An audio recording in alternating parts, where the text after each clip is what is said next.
Thank you. It's my privilege to introduce the third candidate, Jim Johnson, a former Undersecretary of the Treasury, and I think I'll address him as Secretary Johnson.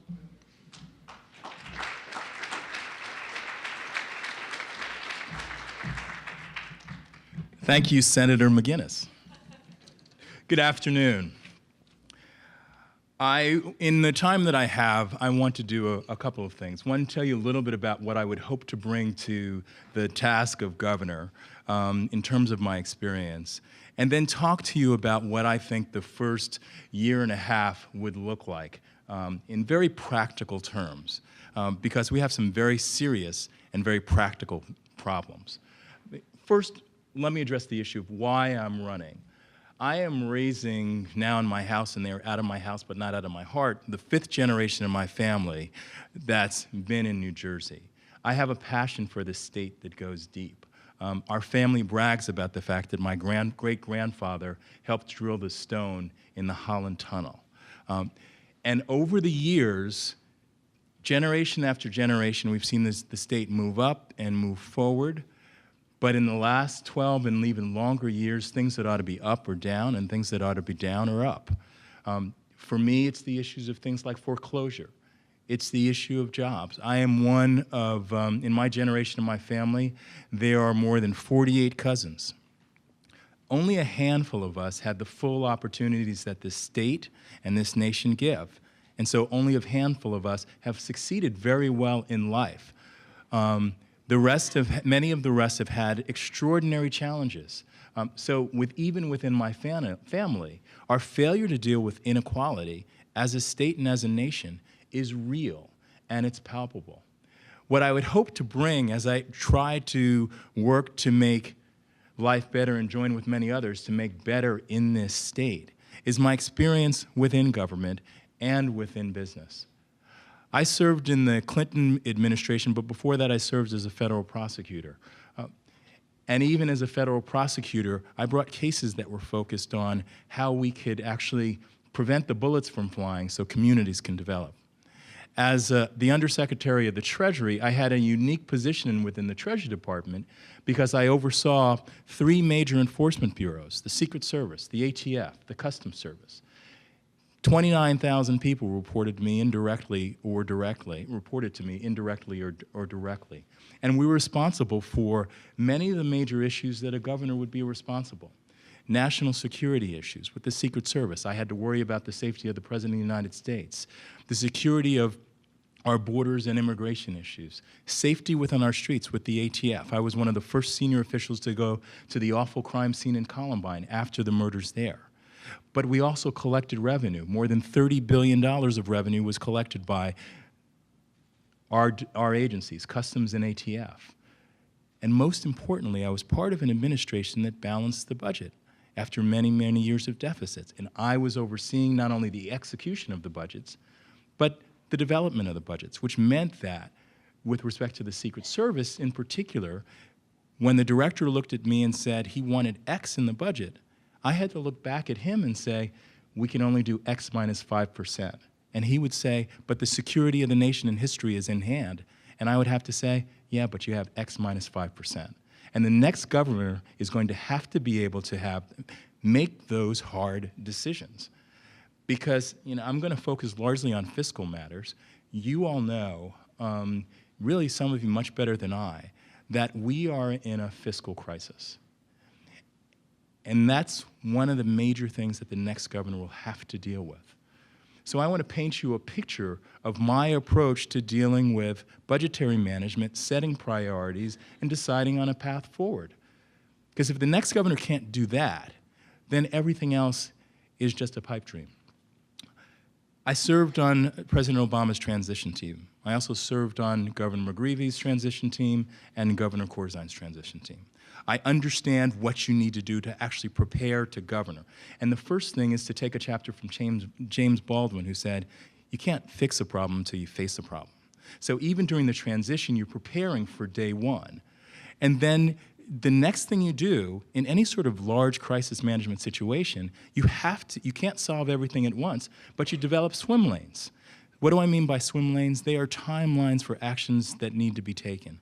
So there are three of them in New Jersey that comes to mind. One is defensive, one is offensive, and one goes by the technical term of don't shoot yourself in the foot. So first, defensive.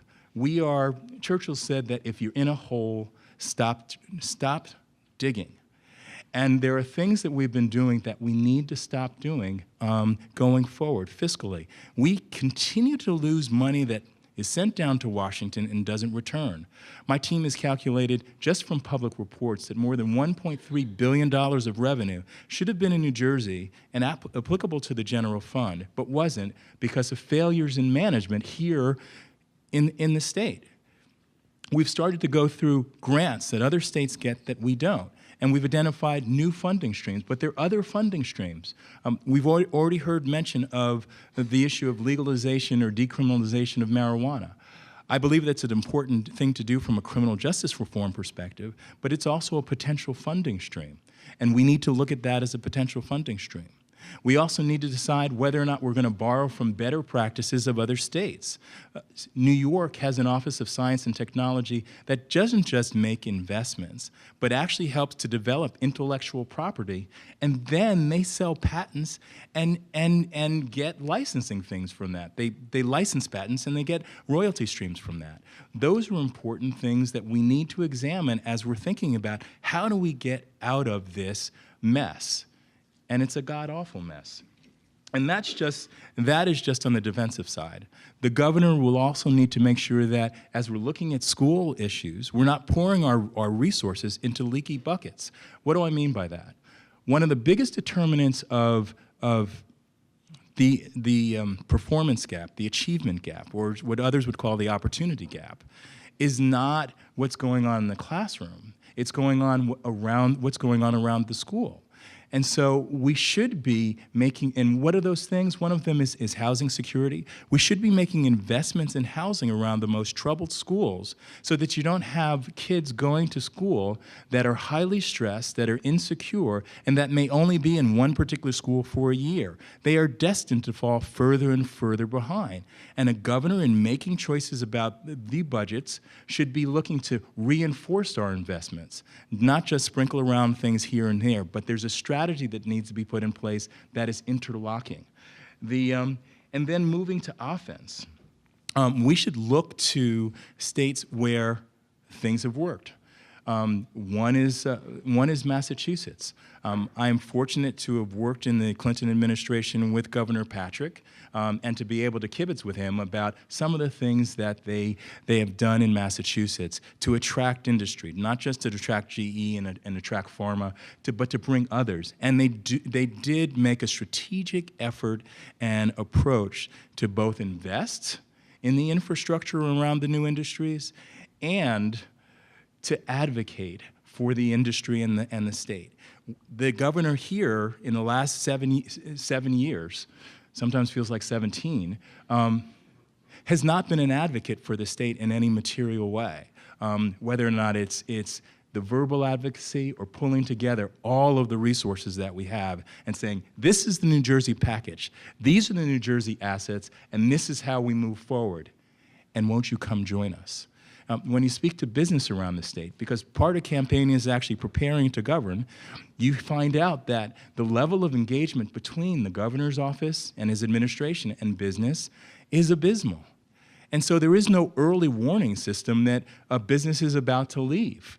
Again, if you're in a hole, stop digging. At least keep the businesses here or know what's going to happen next. There are, across the nation, companies.